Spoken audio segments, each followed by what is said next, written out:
But to see Bill Murray pointing at things going, oh yeah, remember?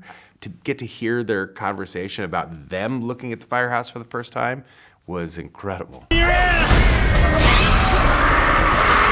such an iconic logo for sure. I mean, I've grown up looking at that ghost. You just see it everywhere as a kid. It's a part of growing up, I feel like, in like Western culture. Yeah, the logo is a perfect film logo. It's actually one of the most iconic bits of branding that exists in popular culture. So to be a part of that, just to have that logo, you know, on your arm is pretty amazing, yeah. It's a strange feeling to love something your whole life and to know it so well, and then all of a sudden be a part of it. I never got used to it completely. It was a strange feeling to put on the suit. It's like I'm so used to that suit, I've seen that suit, and then the proton pack. To kind of have that on and be in the firehouse alongside the original Ghostbusters is a feeling it's very tough to really describe what that's like. It doesn't make any sense at all. It's crazy. I mean, the same here. It's very weird. I was a Ghostbuster for Halloween whenever I was younger, so I had the logo like on, and then to actually be wearing the logo and to have my own like name tag and locker in the firehouse is very weird. You know, part of me turns into a 10-year-old kid just to see that car in real life. Well, I was certainly praying that I wouldn't wreck it. That would be bad if I got this thing, if I, knocked into something with this car. But it was very exciting. Exciting! I thought, wow, not many people have gotten to do this, and I'm getting to do this. This is the craziest thing about this job. It's a wonderful thing to get to do something that I love, and I do love it.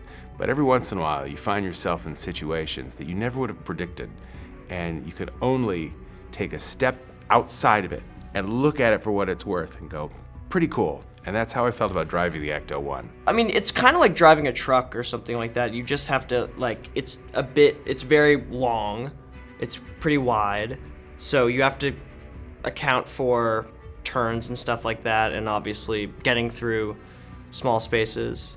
I just had a visual in my head of trying to drive that car through Italy. It would be impossible. I'm always trying to get behind any vehicle that I'm directing, and there are always producers trying to pull me away because it's not safe. It's one of the greatest characters in these stories. The sound that it makes is iconic beyond description. And when working with the Ecto-1, you know that every time it's on screen, this is true for me, so I assume it's true for audiences as well, you smile. It's a vehicle that's so positive, so full of life that you feel like it belongs with the Ghostbusters on the adventure. It's funny, that firehouse is still a functioning firehouse in New York City. In fact, I live 3 blocks from it. So I see that firehouse every day. And they actually have the Ghostbusters thing on the outside, and people come by and take pictures. The firehouse is not just the most iconic home connected to characters in this film.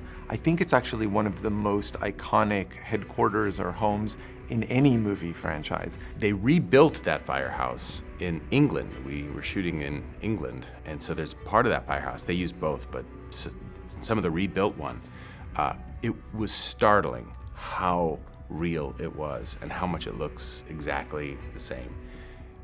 One of the best days was walking into that firehouse for the first time, and a lot of the props, a lot of the things were from the original movie on the inside. They just had them in storage, so they took them out again. But to see Bill Murray and Dan Aykroyd and Ernie Hudson and Annie Potts, all 4 of them, having a conversation amongst themselves, pointing at things, going, oh yeah, remember when we were over there and there was that one day when we were doing it and Rick Moranis came in, and to get to hear their conversation about them looking at the firehouse for the first time was incredible. I think the coolest part was just being able to go down the fire pole. That was so amazing, you know? I liked looking around behind Janine's desk because there was a ton of paperwork and stuff, but all the paperwork was filled out and there was tons of pictures and stuff. And I found a little business card that said Phoebe Spangler. There's business cards with our names on it. It was Trevor Spangler, and then the email at the bottom, which was trevor@ghostbusters.com. Yeah, it was really so funny. Awesome. Yeah.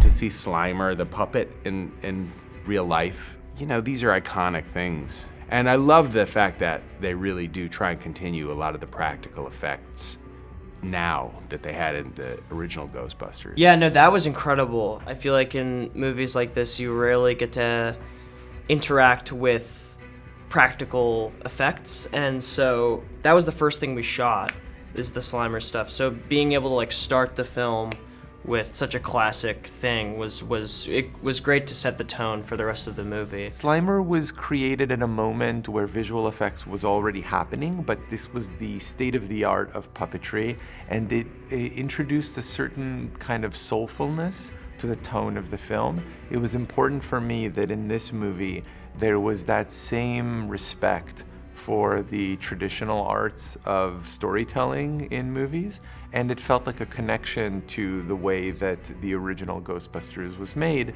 And when you see the puppet on a stage with Kevin the puppeteer, the two other puppet masters working with it, there is nothing like it. It's movie magic.